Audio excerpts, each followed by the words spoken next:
اربلی رحمت اللہ تعالی علیہ لکھتے ہیں کہ اگر غوث پاک کھیل کود کی طرف مائل ہوتے تو ہوائیں کہتی تھی کہ اے غوث، کس کا؟ بغداد کا سفر کرنا چاہتا ہوں۔ خیر اجازت مل جاتی ہے نم آنکھوں کے ساتھ۔ امی جان آخری الفاظ یہ تھے کہ آج سے لے کر قیامت تک اپنے بیٹے کو اپنے آنکھیں کی آنکھوں سے جدا کر رہی ہے۔ تم کی عادت ہے، گھر کے باہر چپل باپ کے پڑے ہوتے ہیں، بیٹے کو فون دے کے بول دیتے ہیں بولا ابو نہیں ہے، ابو نہیں ہے، بولا دو بیٹے، بیٹا فون اٹھا کے بول رہا ابو نہیں ہے۔ اچھا ابو کہاں ہے؟ بولے تو نہیں، ابو شکایت دے سو ابو نہیں ہے، بولے نہیں مناتے ہیں۔ ان کی زندگی سے ہم نے کیا کیا سیکھا؟ چلو کیا کیا سیکھا یہ ایک چیز ہے، اور عمل ہم کتنی چیزوں پہ کر رہے ہیں، پریکٹیکل ہماری زندگی میں کتنا شامل ہے۔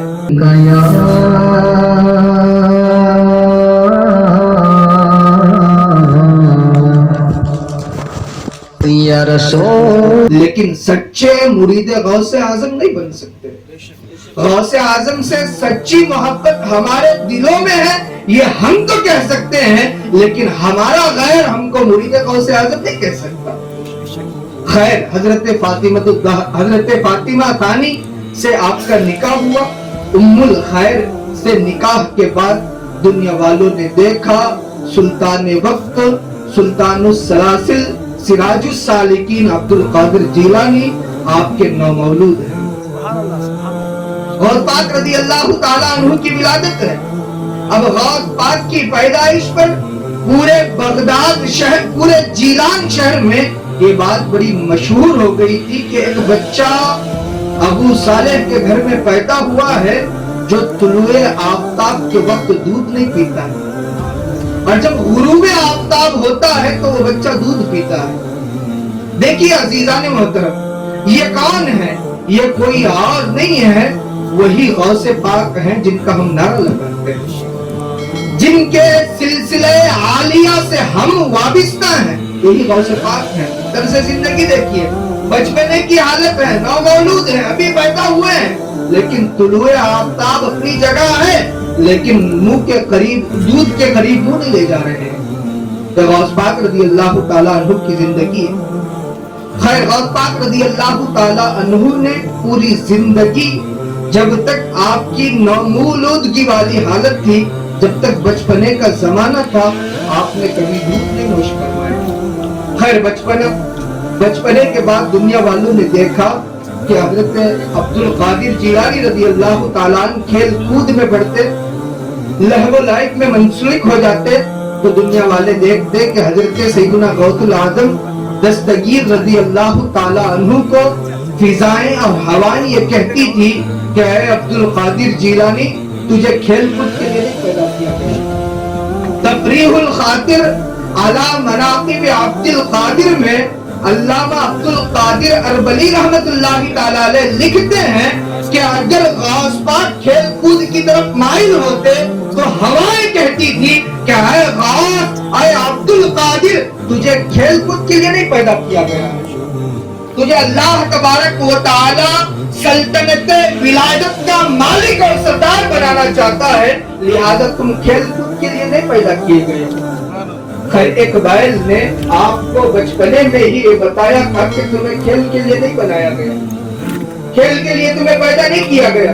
حضرت عبد القادر جیلانی رضی اللہ تعالیٰ عنہ کے دل میں جیسے یہ کلمات آپ سنتے تھے، آپ کے کان میں بچپنے کی حالت میں یہ کلمات بار بار سننے کو ملتے تھے کہ اے عبد القادر، تجھے کھیل کود کے لیے نہیں پیدا کیا گیا ہے۔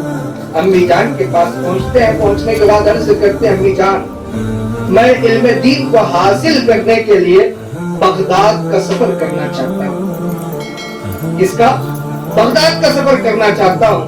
خیر اجازت مل جاتی ہے نم آنکھوں کے ساتھ۔ امی جان آخری الفاظ یہ تھے کہ آج سے لے کر قیامت تک اپنے بیٹے کو اپنے آنکھیں کی آنکھوں سے جدا کر رہی ہے۔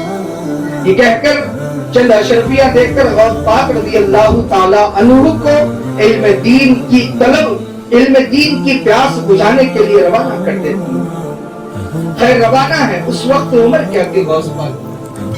جس وقت آپ اپنے گھر سے نکل کر حصول علم کی خاطر بغداد پہنچے ہیں، عمر کیا ہے؟ اور کس زمانے میں آپ اپنے کم سنی کے ساتھ امی جان کے پاس یہ کہہ رہے ہیں کہ مجھے حصول علم کرنا ہے، مجھے علم دین سیکھنا ہے؟ کون سی عمر تھی؟ 7 سال کی عمر تھی۔ 7 سال کی عمر میں آپ نے اپنے گھر والوں کو چھوڑا، اپنے بھائیوں کو چھوڑا، اس کے علاوہ تمام چیزوں کو چھوڑ کر ماں کی وصیت کو اپنے ساتھ لیے ہوئے اور ماں کی دی ہوئی چند اشرفیوں کو لے کر وہاں سے روانہ ہوتے ہیں۔ ویسے اس زمانے میں بغداد کو یہ بڑا مشہور تھا کہ قافلے نکلتے تھے شہر جیلان سے، اس کے علاوہ دیگر علاقوں سے بغداد پہنچنے کے لیے یا بڑے شہروں تک پہنچنے کے لیے قافلے روانہ ہوتے تھے۔ قافلے کے ساتھ غوث پاک رضی اللہ تعالیٰ عنہ۔ امی جان نے چلتے چلتے وصیت کی دیا ہے بیٹا جان جائے تو جائے پر جھوٹ نہیں بولنا، کچھ بھی ہو جائے جھوٹ بولنے کی اجازت نہیں ہے۔ یہ غوث پاک رضی اللہ تعالیٰ عنہ کی امی جان کی تربیت کا حصہ ہے۔ خیر قافلہ رواں دواں ہے اور آپ نے بارہا اس واقعے کو سنا ہے۔ جب ڈاکوؤں کے پاس غوث پاک رضی اللہ تعالیٰ عنہ کو لے جایا گیا، غوث پاک سے ڈاکو پوچھ رہا ہے کہ بتاؤ تمہارے پاس کیا ہے؟ غوث پاک نے کیا بتایا؟ آپ کو معلوم ہے، 1000 بار آپ نے سنا ہے، بلکہ اگر میں بھول جاؤں آپ بول سکتے ہیں کہ 40 اشرفیہ میرے پاس ہے، لیکن 40 اشرفیہ ہیں یہ بات آپ کو یاد ہے، لیکن غوث پاک سن طفلی میں بول رہے ہیں یہ بات آپ کو یاد نہیں ہے۔ امی جان نے بچپنے میں کہا تھا کہ بیٹا گردن جائے تو جائے لیکن جھوٹ کا سہارا نہیں لینا، یہ بات آپ کو یاد نہیں ہے۔ یہ بات آپ کو کیوں یاد نہیں ہے؟ اس لیے کہ آپ نے صرف نعرے کو اپنے آپ کے لیے سمجھا، غوث پاک سے محبت کا دعویٰ کیا، لیکن غوث پاک کی محبت کو آپ نے اپنے دل میں جگہ نہیں دی۔ اگر دل میں جگہ دیں گے تو آپ اپنے بچوں کو، جب وہ فون آتا نا، ہمارے لوگوں کی عادت ہے گھر کے باہر چپل باپ کے پڑے ہوتے ہیں، بیٹے کو فون دے کے بول دیتے ہیں بولو ابو نہیں ہے، ابو نہیں ہے، بولا لو بیٹے، بیٹا فون اٹھا کے بول رہا ابو نہیں ہے۔ اچھا ابو کہاں ہے؟ بولے تو نہیں، ابو سکھا کے دے سو ابو نہیں ہے بولو۔ کیوں؟ اس لیے کہ آپ نے ایک جملہ سکھایا، ہاں ایک ہی جملہ سکھایا ہے، لیکن آپ اس سے ہٹ کر دیکھیں تو آپ نے جھوٹ سکھایا۔ غوث پاک کی زندگی کا یہ شامل حصہ نہیں ہے۔ اور ایک بات یہ بھی تو دیکھیں کہ امی جان کی وصیت ہے، جھوٹ ڈاکوؤں کے سامنے نہیں نکل رہا۔ خیر بتایا کہ آستین کے بازو امی جان نے اشرفیوں کو سل دیا، اشرفیہ نکال کر سامنے رکھ دی۔ ڈاکوؤں نے دیکھا، دیکھنے کے بعد کہا کہ اے بچے ذرا یہ تو بتاؤ کہ تم یہ اشرفیہ تمہارے پاس ہے، چھپا کر رکھ سکتے تھے، ان اشرفیوں کی حفاظت کی ذمہ داری تمہارے اوپر تھی، لیکن تم نے یہ کیوں کہہ دیا کہ بغل کے نیچے سلی ہوئی ہے؟ خیر جب پوچھا تو بتایا کہ امی جان نے جاتے وقت کہا تھا کہ اے بیٹا جھوٹ کبھی نہیں بولنا۔ یہ غوث پاک رضی اللہ تعالیٰ عنہ کی امی جان کی تربیت تھی۔ اب ہم اپنے گھروں کی تربیت کے اوپر بھی دیکھیں اور دیکھنے کے بعد اندازہ لگائیں کہ جس غوث پاک رضی اللہ تعالیٰ عنہ کی شایان شان اپنے شان کے حساب سے ہم 11ویں مناتے ہیں، ان کی زندگی سے ہم نے کیا کیا سیکھا؟ چلو کیا کیا سیکھا یہ ایک چیز ہے، اور عمل ہم کتنی چیزوں پہ کر رہے ہیں، پریکٹیکل ہماری زندگی میں کتنا شامل ہے۔ اگر ان تمام چیزوں پہ غور کر لیا تو یا تو 2 چیزوں میں ایک ہوگا، یا تو آپ غوث پاک سے سچی محبت کریں گے یا پھر غوث پاک کی محبت کے دعوے کو اپنے سینے سے خالی کریں گے۔ کیوں؟ اس لیے کہ آپ یا تو 2 میں سے ایک کر سکتے ہیں، یا تو آپ عمل کر سکتے ہیں یا پھر آپ عمل نہیں کر سکتے۔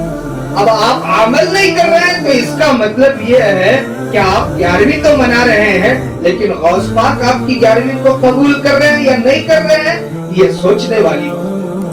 عزیزان محترم درود پاک پڑھیں، اللہم صلی علی سیدنا شفیعنا حبیبنا نبینا و مولانا محمد وعلی آل سیدنا و مولانا محمد وبارک وسلم۔ صلاۃ و سلام علیک یا رسول اللہ صلی اللہ علیہ وسلم۔ استاد کے پاس پہنچے، استاد سامنے بیٹھے ہوئے کہتے ہیں بیٹا وضو سے ہے یا نہیں ہے؟ غوث پاک رضی اللہ تعالیٰ عنہ فرماتے ہیں، علامہ عبد القادر البری لکھتے ہیں کہ جب استاد نے غوث پاک سے یہ پوچھا تھا کہ اے بیٹا وضو سے ہو یا نہیں ہو،